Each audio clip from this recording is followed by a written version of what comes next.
Ladies and gentlemen, good evening. It is my hope and prayer that this video is going to find you guys in good health. Personally, I'm fine. Kisumu is also fantastic. Maybe you could let me know where you are watching the video from.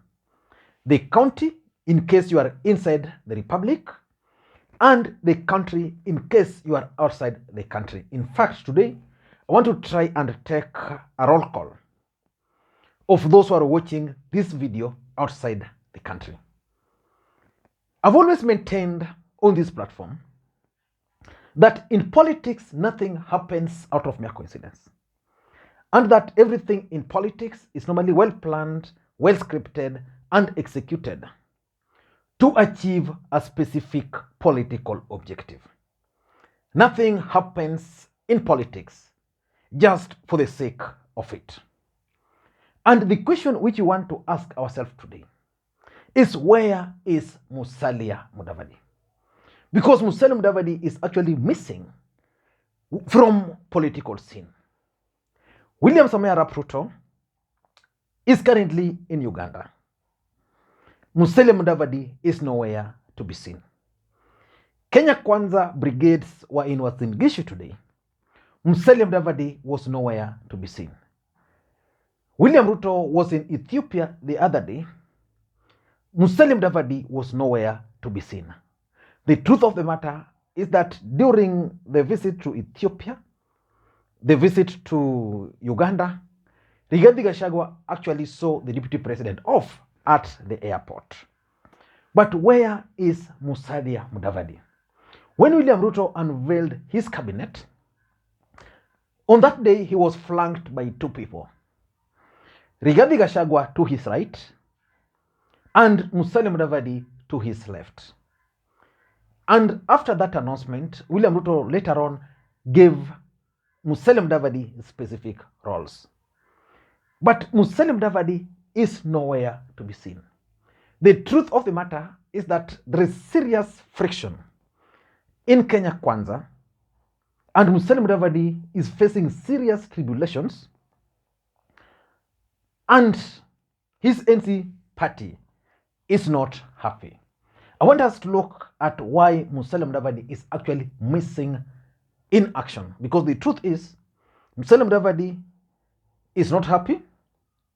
Musalia Mudavadi is being sidelined. And what are some of the causes of this? Before we get further, in case you are watching the video for the first time, please take a second or two, click that subscribe button so that next time we produce a video like this, YouTube will automatically notify you. And to the subscribers, I want to continue thanking you guys for your continued support, because without that support, this channel cannot be where it is. Now, I want to be very brief. Let me just take this, it's a bit cold.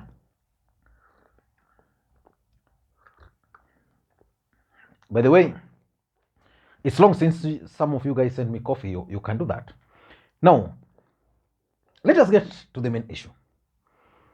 Why is Musalia Mudavadi missing in action? For those who follow the politics, during campaigns, Kenya Kwanza campaigns, and after the election, Musalia Mudavadi was made to believe that he was actually the second in command.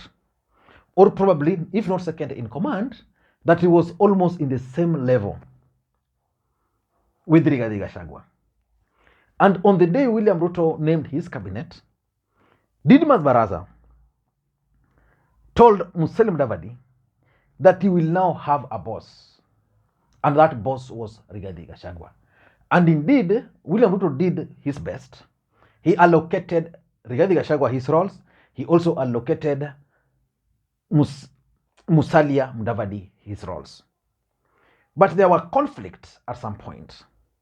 But why is Musalia Mudavadi now missing in action? Number one, there is the issue of Musalia Mudavadi's office. Initially, within the political corridors, it was alleged that Musalia Mudavadi had agreed with William Ruto that he was going to occupy Harambee House Annex, where William Ruto used to be before. The office which also housed the I think Raila Odinga at some point. So he was supposed to be housed there. Then Rigathi Gachagua was supposed to occupy, I think, 2 floors at Harambee House. Then things changed. Rigathi Gachagua insisted on going to Harambee House Annex. And when William Ruto was in the United States of America, and Rigathi Gachagua was the acting president in quotes, he moved to Harambee House Annex. So up to this stage, Musalia Mudavadi does not have an office. So it is alleged that a new space was found for him at the railway station. That's where Musalia Mudavadi is going to be housed. And Musalia Mudavadi and his ANC party are actually not very happy with that idea. They just have nothing to do about it. But that's one of the reasons why Musalia Mudavadi is missing in action. He's not very happy with the latest developments where now he's being transferred to railway station. So the issue of the house, of the office, is one issue which is really giving Musalia Mudavadi and his team serious headache. The one thing with Rigathi Gachagua which you must give to him is that he's a guy who doesn't give up. He's a guy who doesn't let things go. He's a guy who knows how to negotiate. Rigathi Gachagua can fight for what is rightfully his. So Rigathi Gachagua has fought for Harambee House Annex. Musalia Mudavadi is still fighting for an office which we'll have to wait. Number 2, and this is one thing which ANC party are not comfortable with. The mere fact that Musalia Mudavadi has been named as the prime cabinet secretary. But nothing is really moving in parliament to pass the legal laws. So which means, as things stand today, Musalia Mudavadi is going to work at the mercy of William Ruto. Because that was just a presidential directive that Musalia Mudavadi is going to be the prime cabinet secretary. And it ends there. Nothing more. It ends there. Musalia Mudavadi and his team had wanted a situation where immediately parliament is convened, they were going to pass a motion in parliament to create the position of the prime cabinet secretary, similar to what was there during the Nusum Kate government. Remember, BBI actually proposed some of these recommendations, so they can't go that route. Because the argument then was that parliament can actually make those laws. So Musalia Mudavadi is now the prime cabinet secretary, a position which does not exist in law, but is a presidential directive. No law has been passed in parliament, but he's going to serve, which means his budget will come from State House and everything at the mercy of the president. So the president can decide to change his roles anytime, any day. He will do nothing about it. The president can sack him. He will do nothing about it. So the truth is, ANC as a political party believes very strongly that there is need for a parliamentary initiative to protect the office of the prime cabinet secretary. The third reason why Musalia Mudavadi is missing is the fact that he has been relegated to below Rigathi Gachagua. The implication is that when they are there, the three of them, Rigathi Gachagua will come, then later Mudavadi. But in an ideal situation, Wetangula is now the third in command by law. So that can explain why, because the Musalia Mudavadi's position does not exist in law. That can explain why Weta was saying that is the third in command.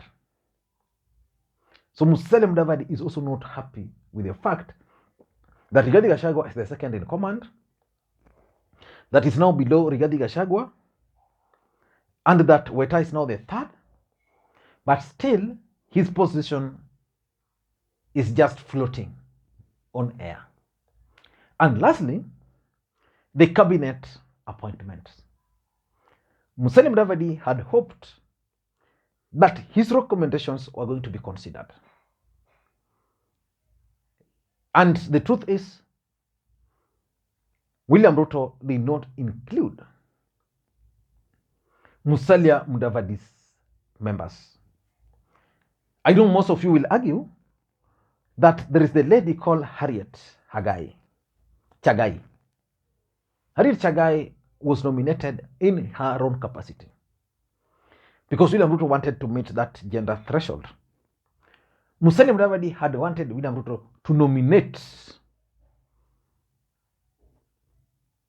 the former senator for Kakamega, Cleophas Malala, to a full cabinet so that it could also help him consolidate Kakamega.